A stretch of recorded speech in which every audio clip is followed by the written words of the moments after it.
So, good day, Mr. Tondo. Good day, classmates. So, today I'm going to report my topic, which is ethnic studies, and the story Things Fall Apart by Chinua Achebe. So, first, I have here the content. So, first is the proponent, second is the description of the theory, third is the key questions of ethnic studies, fourth is the plot of the suggested reading, fifth is the application of the story, of the theory, six is the conclusion. So, I have here the proponents of the theory. So, first is Lanada Warjak, also known as Lanada Boyer and Lanada Means, is an American writer and activist. She was the first Native American student admitted to the University of California at Berkeley in 1968. She led the drive to create the Native American Student Organization and became its chair. Second is Jose Isidro Guerrero Macias, was a Mexican Roman Catholic prelate. He was born in Sinaloa, Mexico. He became a priest in 1973. In 1997, he became the Bishop of Mexicali. Guerrero Macias died in Mexicali, Mexico from COVID-19 on February 23, 2022 at the age of 71. So the third is Richard Masato Yuki, was an American educator and college counselor, best known as a civil rights activist and early member of the Black Panther Party. He joined the early Black Panther Party and was eventually promoted to the position of Field Marshal. So I have here the description of the theory, which is ethnic studies. So ethnic studies is the study of the histories, experiences, cultures, and issues of racial ethnic groups in the United States. As an interdisciplinary major, the BA in ethnic studies emphasized the social and historical study of race and racism in the United States. So, the ethnic studies discipline is defined by its attention to the systemic power relations that arise from institutional, cultural, and global productions of race. Through the study of power and its linkage to race, ethnicity, class, and gender and sexuality, students gain an understanding of historical movements for social transformation, resistance, and liberation. So I have here the key questions of ethnic studies. So first question is, why is Things Fall Apart divided into three parts? So the second is, Things Fall Apart worth reading. And the last is, what exactly is Things Fall Apart? So here's my story, Things Fall Apart by Chinua Achebe. So Okonkwo's coming of age and his attempts to distance himself from the disreputable legacy of his father Onoka.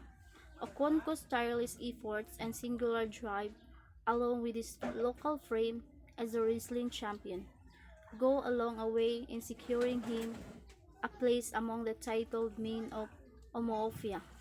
Yet, Okonkwo's zeal frequently leads him astray, as when he executes Ikemophonia, the young boy who became his surrogate son after being surrendered to Omofia by another village to settle a violent dispute.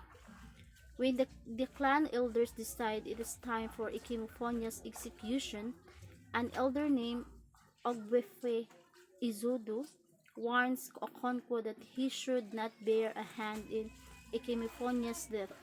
Despite this warning, a moment of panic ultimately drives Okonkwo to bring his machete down on his surrogate son.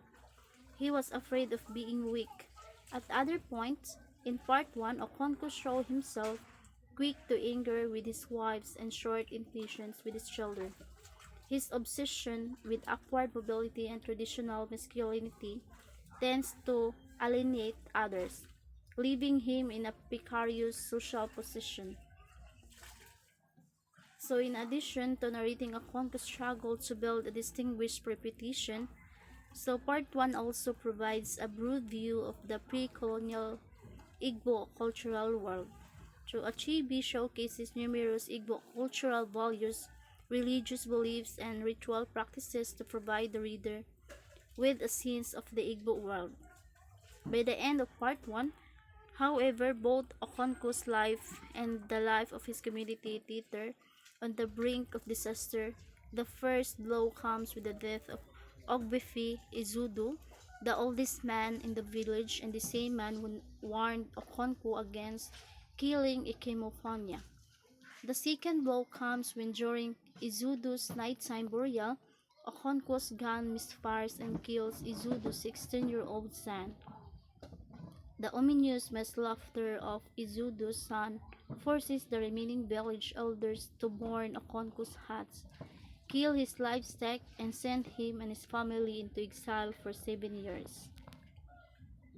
So exiled for committing a feminine crime, Okonko retreats from his fatherland to the land of his mother's kin, a retreat that Okonkos find deeply emasculating.